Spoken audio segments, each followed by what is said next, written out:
Queridos, abra sua Bíblia, por favor, no livro de Salmos. Salmo de número 137. Salmo de número 137.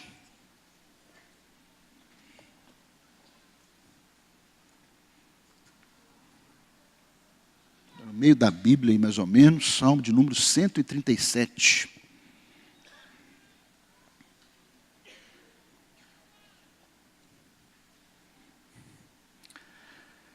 Salmo de número 137, verso 1 diz assim: às margens dos rios da Babilônia, nós nos assentávamos e chorávamos, lembrando-nos de Sião. Nos salgueiros que lá havia, pendurávamos as nossas harpas, pois aqueles que nos levaram cativos nos pediam canções, e os nossos opressores que fôssemos alegres, dizendo: entoai-nos alguns dos cânticos de Sião. Como, porém, haveríamos de entoar o canto do Senhor em terra estranha?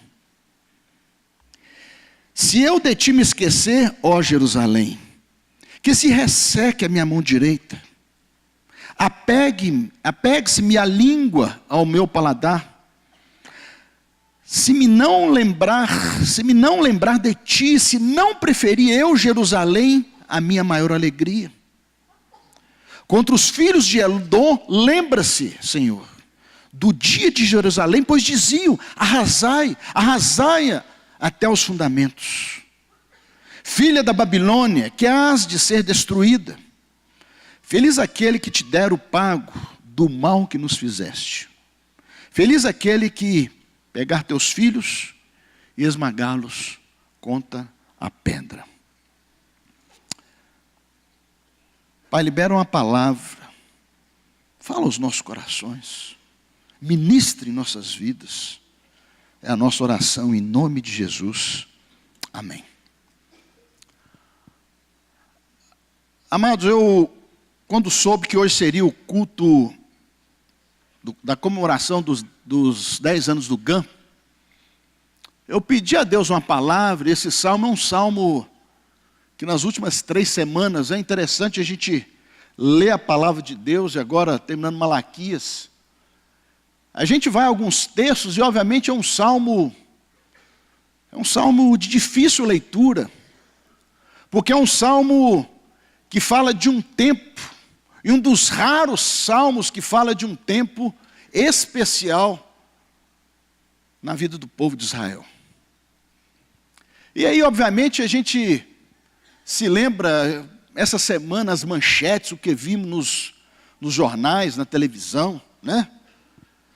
A gente vê um país como o Brasil, com tantos problemas que a nação vem encontrando. Eu fico pensando assim: até quando, Deus?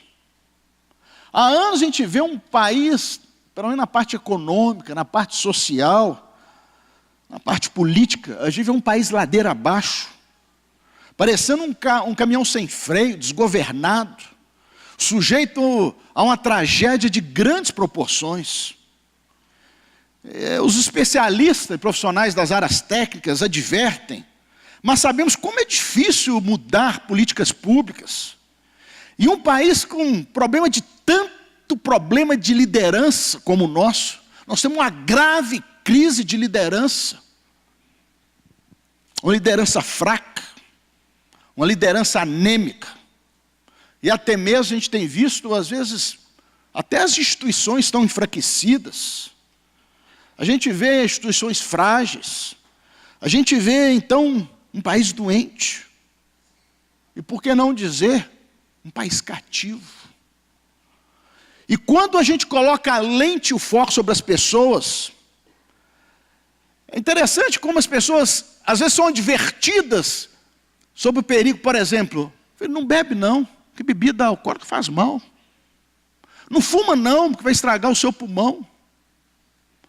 E o Volpe às vezes compartilha comigo alguns casos de algumas vidas que apertam o nosso coração. Pessoas anos tentando deixar a dependência. A gente sabe que é uma luta. Mas muitas vezes nós somos advertidos. É igual o menino, né? Eu tenho um amigo que ele ensina sempre pela prática os seus filhos. Aí ele fala assim, isso aqui é quente. Aí o menino vai e põe a mão. É quente. Põe a mão. Ah! Advertiu, é quente. Mas se ele não tocar, ele nunca vai saber o que significa quente. É muito interessante como muitas vezes nós somos advertidos e nós não mudamos os nossos rumos. John Stott, ele dizia assim, devemos estudar tanto o texto antigo quanto a cena moderna, tanto a escritura quanto a cultura, tanto a palavra quanto ao mundo. Ou seja, a palavra de Deus, ela, apesar de anos atrás ter sido ministrada, escrita e gerada pelo Espírito Santo de Deus, através de tantas pessoas, ela é tão atual.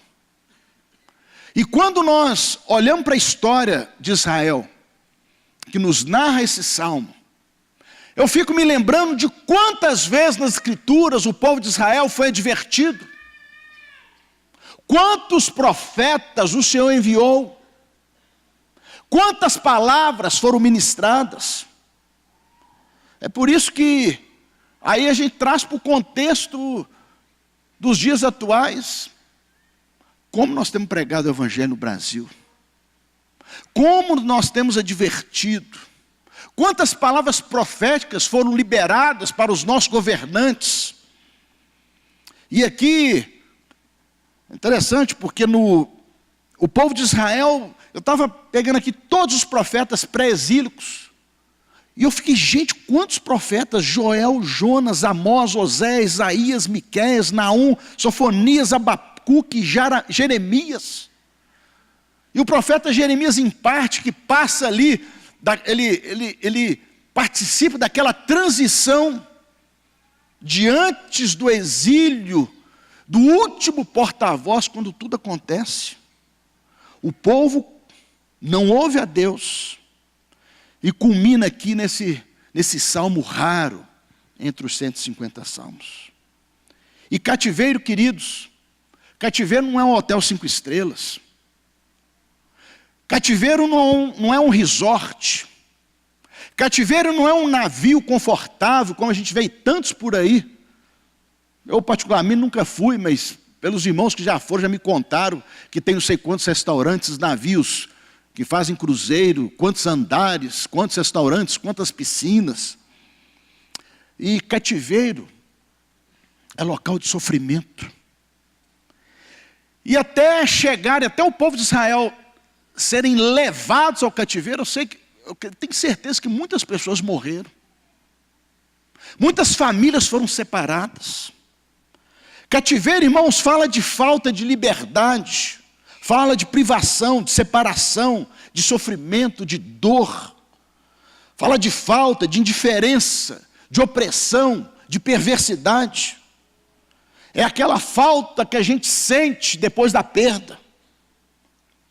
O Salmo 37 é uma foto do povo que não ouviu a Deus.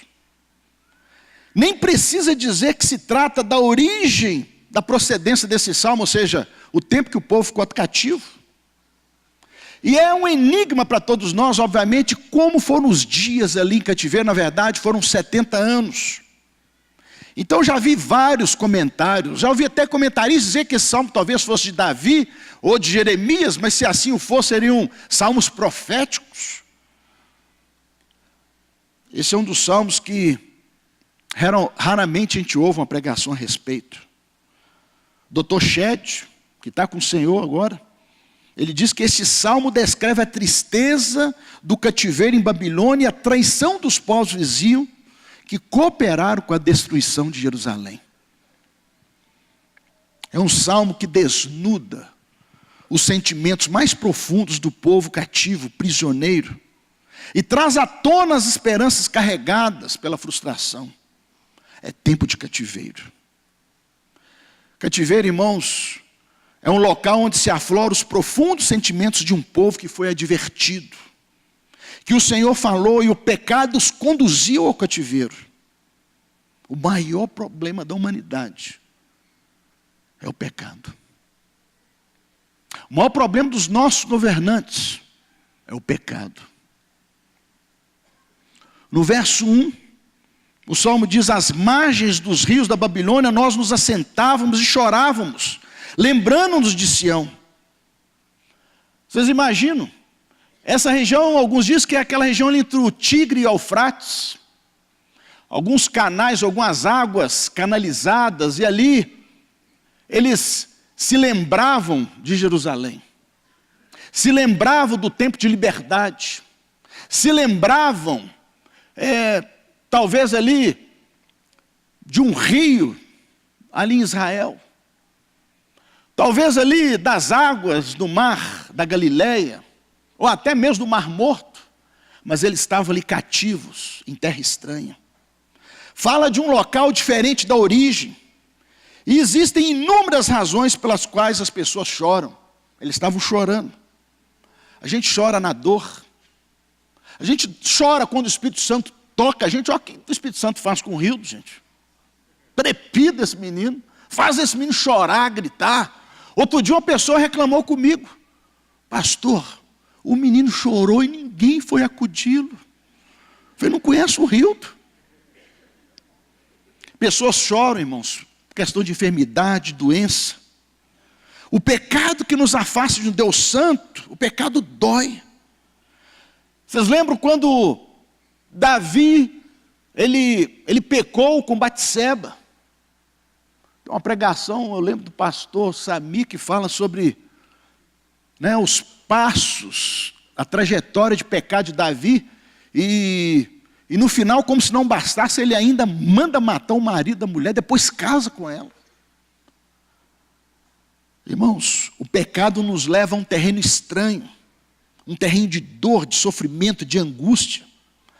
É algo tão real na vida daquele que entra no caminho das drogas e tem ceifado esperança, saúde, vida. E Sião aqui, queridos, não se trata apenas de um monte. Também Israel é tratado como Sião. E eles choraram porque estavam cativos. Choraram porque estavam cativos. No verso 2, diz assim: nos salgueiros que lá havia, penduramos as nossas harpas. Cativeiro, irmãos, é cemitério dos nossos dons e talentos. Salgueiros eram árvores comuns naquela região. E irônicos, porque os salgueiros também são conhecidos como chorões. No cativeiro, irmão, nós colocamos as nossas harpas.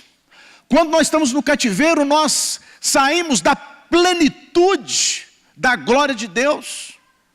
Porque nós estamos separados e às vezes as pessoas, Deus está distante de mim. Irmãos, Deus não fica distante de nós. Nós que nos distanciamos de Deus por causa do pecado. E no cativeiro, irmãos, nós enterramos nossos talentos. No cativeiro nós não podemos exercer os dons que Deus nos deu. No cativeiro nós não podemos exercer e cumprir o propósito para o qual Deus nos criou, porque nós estamos afastados. O cativeiro é um sepulcro dos nossos dons espirituais. Cativeiro é local de perda. É local onde nós somos amputados da nossa prática, do exercício dos dons. Quantas pessoas penduram suas harpas e só se dão conta quando vem aquele vazio no coração? Quantas vezes eu vejo líderes excelentes, líderes de célula, deixam a célula por causa do pecado. E aquela pessoa tão nobre, com tantos dons, deixam de exercer o seu dom de liderança, porque estão cativos. O verso 3 diz: pois aqueles que nos levaram cativos nos pediam canções, e os nossos opressores que fôssemos alegres, dizendo: entoai-nos algum dos cânticos de Sião. Cativeiro é local de sofrimento. Como se alegra em cativeiro? Como se alegra preso? Como entoar cânticos em Babilônia em meio a tanto sofrimento? E o povo de Israel, irmãos, eles não conseguiam separar a música da adoração. Às vezes nós adoramos sem música. O povo de Israel, eles não conseguiam separar a música da adoração. O choro jorra dos corações solitários. O choro jorra dos corações afastados de Deus. No martírio de Jesus, Jesus disse às mulheres que chorassem por seus filhos e por elas próprias. A vontade de Deus é que esse choro se transforme em arrependimento. Só o arrependimento abre as portas para pavimentar o nosso caminho de restauração com Deus. É por isso que em Atos capítulo 3, verso 19, está escrito: arrependei-vos. Arrependei-vos e convertei-vos para serem cancelados os vossos pecados. Essa foi uma fala do apóstolo Pedro, na retomada do seu ministério. Tiago, no capítulo 5, verso 16, confessai-vos e orai um pelos outros para serem curados. Confissão traz cura. Confissão traz cura. Verso 4. Como, porém, haveríamos de entoar um canto ao Senhor em terra estranha? Cativeiro é local de estancar a nossa adoração. Aqueles israelitas estavam acostumados a louvar o Senhor no templo. E hoje, irmão, nós descobrimos que nós podemos louvar o Senhor em qualquer circunstância. E eu me lembro, queridos, que Paulo e Silas, depois de tomar uma surra daquelas, de chicote, eles estavam no templo, e a Bíblia fala que a certa hora da noite eles começaram a louvar a Deus. E quando eles começaram a louvar a Deus, parece que a terra começou a tremer. Os grilhões foram quebrados. As portas se abriram. E a gente entende nesse período neotestamentário que o louvor liberta, que o louvor cura. Vocês lembram o rei Saul? Quando vinha um espírito mau da parte de Deus sobre ele, ele mandava chamar Davi, começava a tanger a sua harpa e o demônio saía. Por isso, querido, mesmo nas piores circunstâncias, louve a Deus. Louve a Deus. Os israelitas estavam oprimidos de tal forma que não conseguiam cantar no exílio. Cativeiro é local de juízo de Deus pelo insistente pecado daquele povo. A Bíblia diz em Salmo 33, regozijai-vos no Senhor, vós justos, pois aos retos fica bem o louvor. Louvai ao Senhor com harpa. Mas eles penduraram suas harpas. Tem pessoas aqui nessa manhã que penduraram suas harpas. Tem pessoas aqui nessa manhã que Deus tem um propósito tão lindo, tão maravilhoso, mas penduraram as suas harpas, enterraram os seus dons. Podia estar gerando tanto fruto na igreja do Senhor, mas não consegue, está cativo. Às vezes numa mágoa, às vezes num ressentimento. Viralizou na internet uma fala do vice-presidente eleito dos Estados Unidos, Mike Pence. Ele se autoproclama cristão, conservador e republicano, por esta ordem de importância. Ele disse agora, recentemente, reproduzindo um escrito do livro de Crônicas, do segundo livro de Crônicas, capítulo 7, verso 14 a 16. E se o meu povo, que se chama pelo meu nome, se humilhar e orar e me buscar a minha face, e se converter dos seus maus caminhos, então eu ouvirei dos céus, perdoarei os seus pecados e sararei a sua terra. Esse povo ainda não sabia, mas o nosso Deus é um Deus da segunda chance. Ainda há tempo.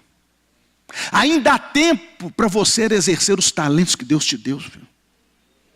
Ainda há tempo de você tirar a sua harpa pendurada nos salgueiros e começar a tangê-la, começar a tocar as suas harpas.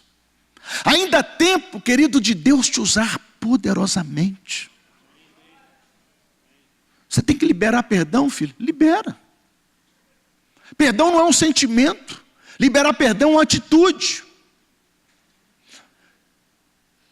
Talvez você tenha que pedir perdão. Peça perdão, filho.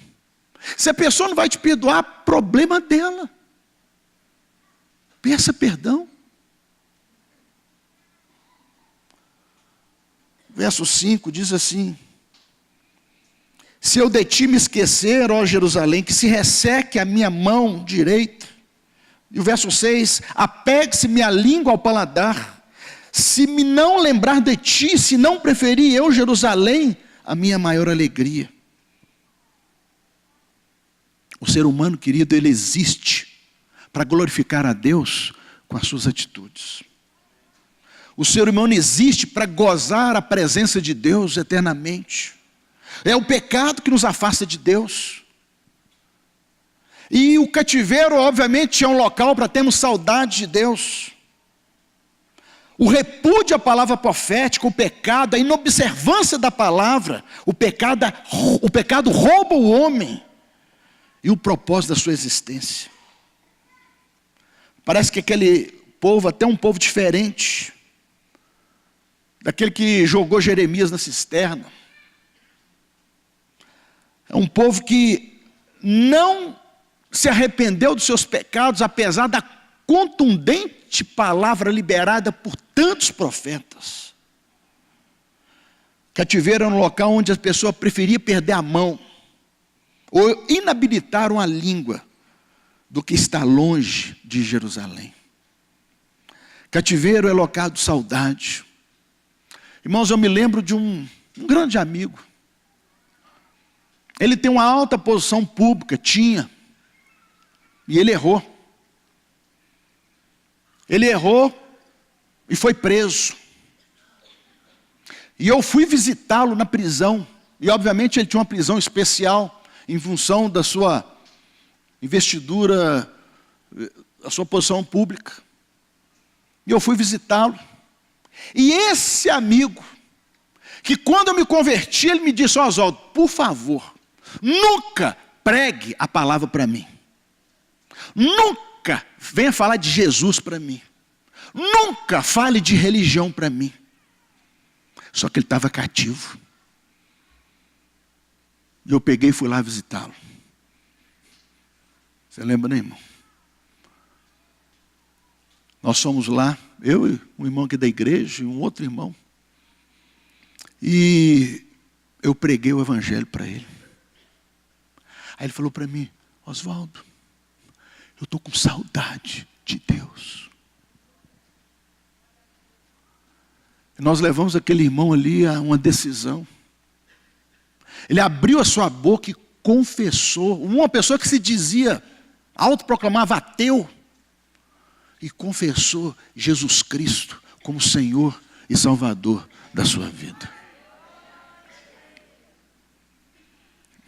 Eu não respeitei aquele pedido que ele fez para mim. Ele ia fazer o quê? Me bater? Já estava preso?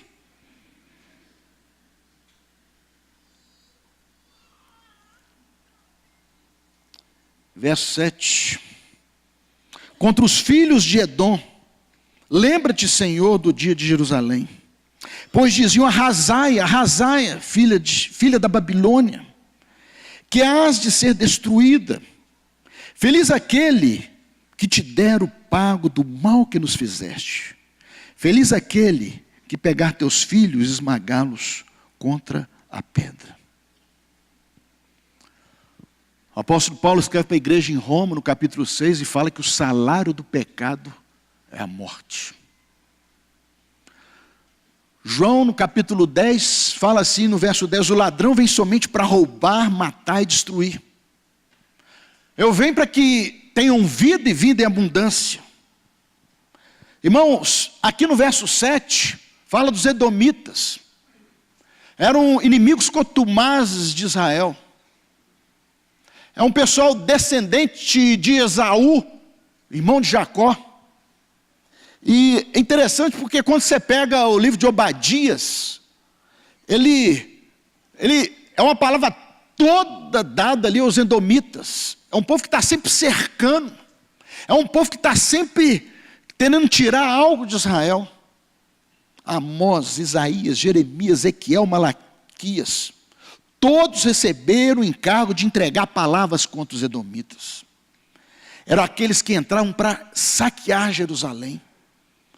Alguns estudiosos até refutam esse salmo com a palavra de Deus por causa desses últimos versos. Jesus Cristo, irmãos, é o mesmo ontem, hoje e será eternamente. Em Romanos capítulo 12, verso 17 diz: não torneis a ninguém mal por mal, esforçai-vos por fazer o bem perante todos os homens. E às vezes, irmãos, você pode falar assim: pastor, eu tenho ouvido a palavra de Deus, eu tenho seguido a palavra de Deus, mas mesmo assim, às vezes, existem situações de cativeiro. E existem mesmo. Presta atenção nesse vídeo que eu vou passar para vocês agora. Por favor.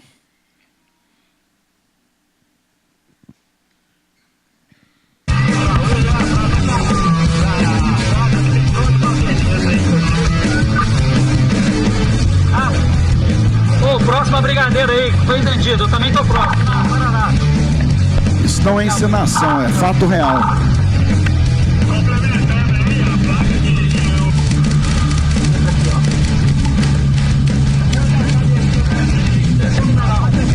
A Fiorina aí, vai devagar, vai devagar.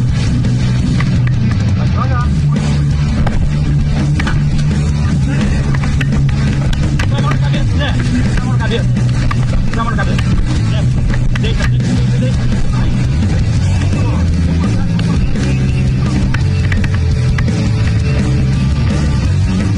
Põe a mão na cabeça, põe a mão na cabeça, põe a mão na cabeça. Põe a mão na cabeça. Deita, deita, deita, deita. Deita, deita, deita. Tem mais alguém? Só os dois? Hã? Cadê a arma? Tinha arma? Pode ficar tranquilo. Aqui, ó. Arma na mão. Nada pra alguém. Nada pra alguém.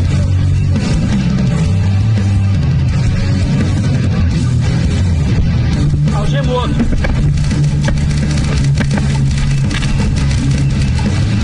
Levanta, levanta, levanta, levanta, levanta. Levanta.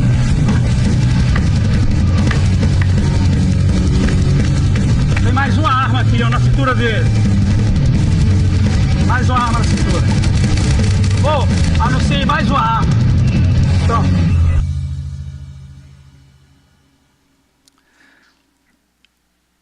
Nesse momento aí, isso é um fato real que aconteceu com irmãos da nossa igreja. Um grupo de homens está passando no local, entrou, e vocês viram lá de camisa listadinha, vermelha, que estava com as mãos para trás, é o irmão dessa igreja. É o Renato, fica de pé, Renato. Ele estava cativo, os seus filhos presos no quarto, mas a esposa dele já foi 3 vezes comigo para o Haiti, uma enfermeira abençoada, Bárbara. Às vezes isso acontece, mas ser cativo é ruim, né, irmão? Ser cativo é ruim. Mas para a honra e glória do Senhor, nenhum dos filhos foi atingido. Nem um tapinha deram nele. E por incrível que pareça, um vizinho viu, chamou a polícia, rendeu todos os captores. Eles foram presos. E a família de Deus está salva para a glória de Deus. Vai sentar.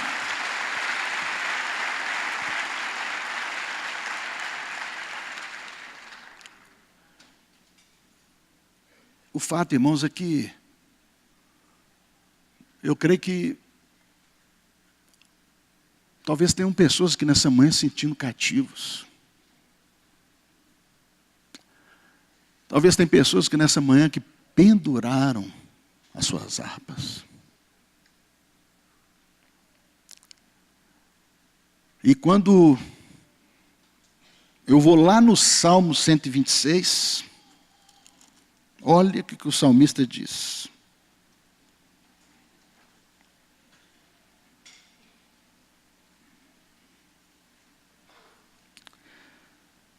Salmo 126, verso 1. Quando o Senhor restaurou a sorte de Sião, ficamos como quem sonha. Então a nossa boca se encheu de riso e a nossa língua de júbilo. Então entre as nações se dizia: grandes coisas o Senhor tem feito por nós. Com efeito, grandes coisas fez o Senhor por nós. Por isso estamos alegres. Ele começa falando do passado. Mas, queridos, o nosso Deus é um Deus da segunda chance. Deus quer te restaurar. Longe de Deus, filho, um cativeiro como esse que o Renato e os meninos passaram, os 2 filhos. A Bárbara, graças a Deus, estava trabalhando. Longe. Mas eu, quando vi esse vídeo, me impactou tanto, porque eu conheço a família, eu já estive naquele lugar. Conheço a família há anos. Ou seja, isso é muito mais perto e mais possível do que a gente imagina. E eu sei que nessa manhã, filho, tem pessoas assim, estão precisando sair do cativeiro. É o seu caso, filho? Fica de pé no seu lugar. Você está precisando, sentindo preso, cativo, amarrado. Deus tem tantos dons. Deus te deu tanto. E você não tem exercido os seus dons.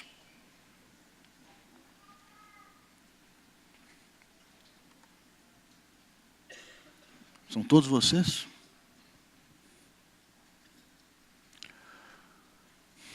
Eu ia chamar aqui à frente, mas não ia caber, né? Tecladista, tangedor, tange aí. Irmãos, você que está sentado, tem uma pessoa em pé perto de você. Comece a orar por ela.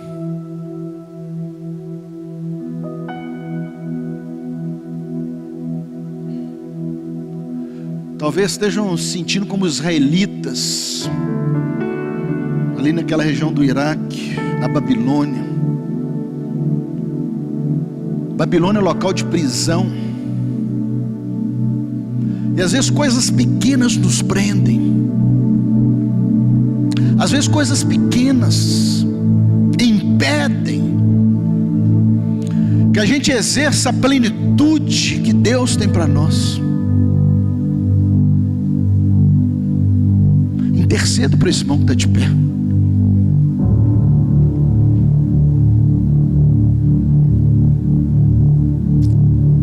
Às vezes é o pecado, filho. É algo que você não consegue parar.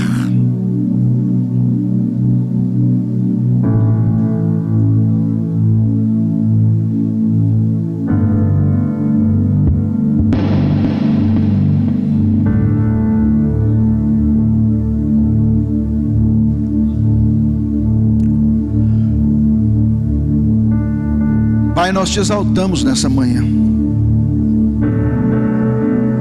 As pessoas que estão de pé, Deus, estão se sentindo cativas, estão se sentindo impedidas de agir, de prosperar, de avançar.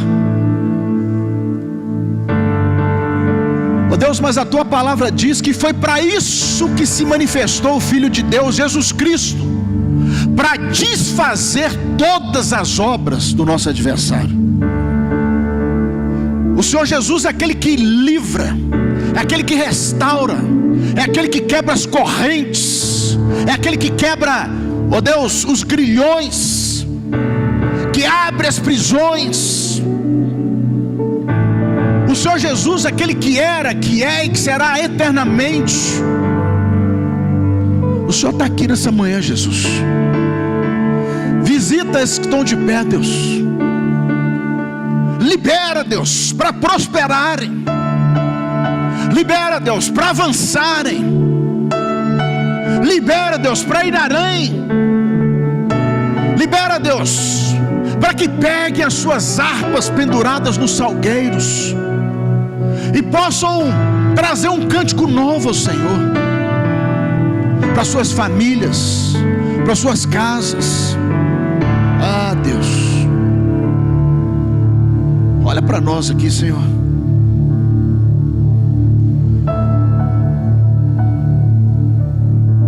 Manieta os nossos adversários, Jesus.